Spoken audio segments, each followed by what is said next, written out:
Hi guys. Okay, this is going to continue up to issue number 160, which happened to fall on April of 1993, 10 years after the first one that I reviewed. Before I get started, I'd like to thank True Flights for commenting on my video and clarifying something for me. Actually, the dreadnoughts being shown in the last video for the Eldar were full size. I don't remember models that large, but I guess they're probably, he said they were probably 3 times the size of a dreadnought, so that's pretty good size Titan.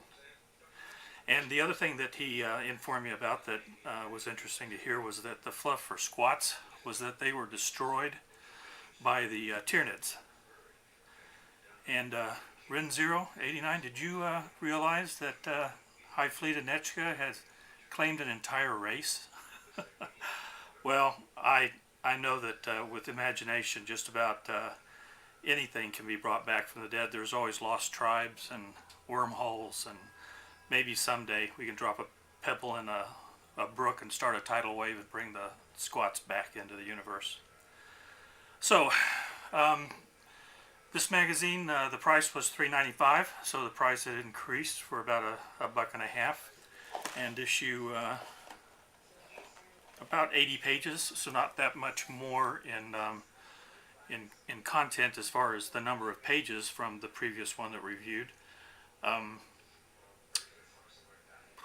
was the other thing I was going to mention? There was something else. Oh, one thing that did change, it didn't change necessarily with this specific issue, but White Dwarf has reduced in size lengthwise about a full inch. You got a haircut across the top or bottom, whatever the case may be, and it's still keeping that same format as of today.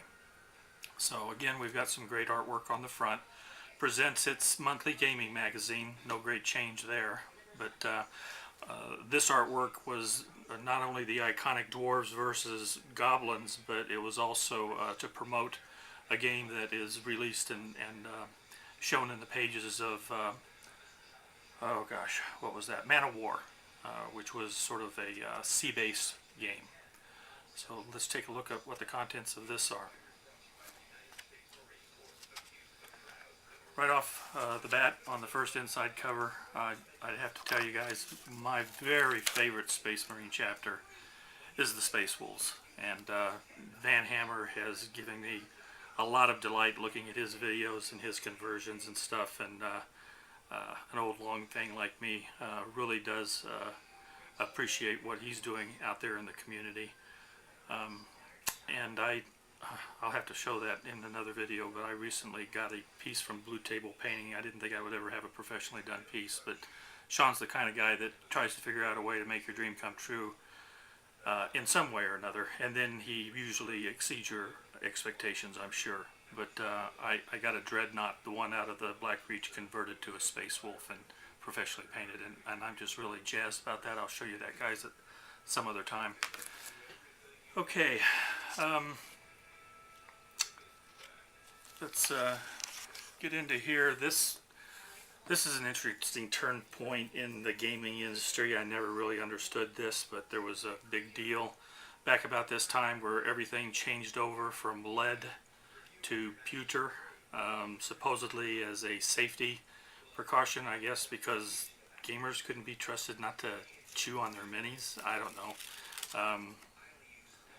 Whether that was really necessary, I don't know, but it certainly did fuel one of the major price increases in the industry on miniatures. All of a sudden, miniatures that used to pick up for a couple of bucks started jumping to $4 and $5, double the price. And you know, it was of course because of the white metal having pewter in it versus lead. I don't know that the sculpts increased in quality that much over what was being done before. I mean, they were naturally, they're improving all the time. Because of the artists that were getting involved in the industry and everything, but I don't think that the makings of the castings themselves really lended anything more to the quality of the miniatures. But here's where you see the kind of advertisements that were pushing it and explaining it at the time. And yes, I still have lots of those lethal lead minis, pounds and pounds of them, and of course they're unpainted. Got to get to that one of these days. The Dwarves in Warhammer. Information about one of their iconic lords. Heavy metal. Again, just superb paint jobs on the minis, bringing them to life. Very colorful. And I would say more of a flamboyant color to make them stand out and really enjoyable on the tabletop. I know a lot of people go for realism today, and I kind of like a combination of both. When they're done well, I love either one of them. United States has finally got their own places to go and pick up this product. Here's 2 full pages worth of stores that are in North America, in both Canada and America, independent retailers carrying the Games Workshop products. Big change. When we talked about the beginning of these guys, they're importing D&D. Now they've got all kinds of locations across the United States importing their stuff and providing it to the gaming public. Here's Man of War. It was, like I said, a seafaring game. Very, very small figures. I pulled a couple out of my game box to show you here, which I will when we go to the full page showing the game. For some reason, again here, I think that this was something that was just going on at Games Workshop. They put out 2 gaming systems like this where they were, I don't even know that you could say they were 10 mil. I think they were, I don't know, 5 mil. They were very, very tiny. To see what I'm talking about here, these ships, so well painted and everything. This was what a ship was like compared to this massive finger of mine. Nice tall mast so that you can move them around the board. That's kind of cool. But this is a galleon here. And this was some of the 2D terrain. About like a page out of White Dwarf where the ship would come up to dock. So, and you got plenty of them, that's for sure, but very tiny. I certainly never tackled painting these. I'm doing good if I can work on my 25 mil stuff, but you got plenty of them, dice and the small ships. So, don't know that I ever even had anybody sit down and play through this game with me. I just thought that, of course, what is a game with Games Workshop if you don't have expansions? And the expansions that were coming out, of course, were different fleets and stuff. One of them was, for Man of War, were these orcs on wyvern riders, which the wyverns just look like dragons to me.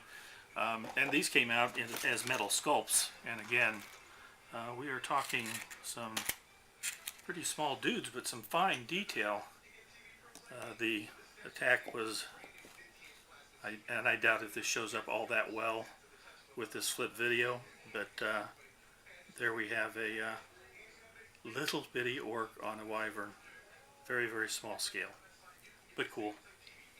Yeah, you have 3 of those in a box. I don't even remember what they ran at the time. In fact, I think I bought most of these when a shop was clearing out all of his Games Workshop stuff at half price because the sales rep he had just ticked him off, trying to push him in to do things that he didn't want to do. I guess that is not something new with Games Workshop. I don't know that they treat their retailers all that well. I got much love and respect for the really creative people at White Dwarf, the sculptors, the painters, the rule creators, the guys that really love the game, but the suits, not so much. Of course, they have their figures painted well, and well-painted figures certainly look bigger than the small scale that you're really working with.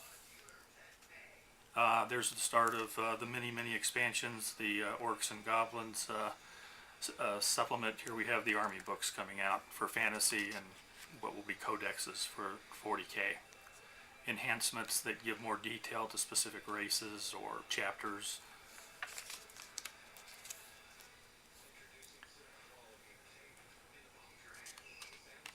Games Day advertisement. Space Marine. This was the other large mass battle type game again that was put out, but extremely tiny models. Here's an example of painted models. I don't know how in the world they painted up those Space Marines, but they did. There had to be somebody with much more steady hands than I have even back then. Eldar, great artwork, color on almost every page of the book. Much more like what we're seeing today.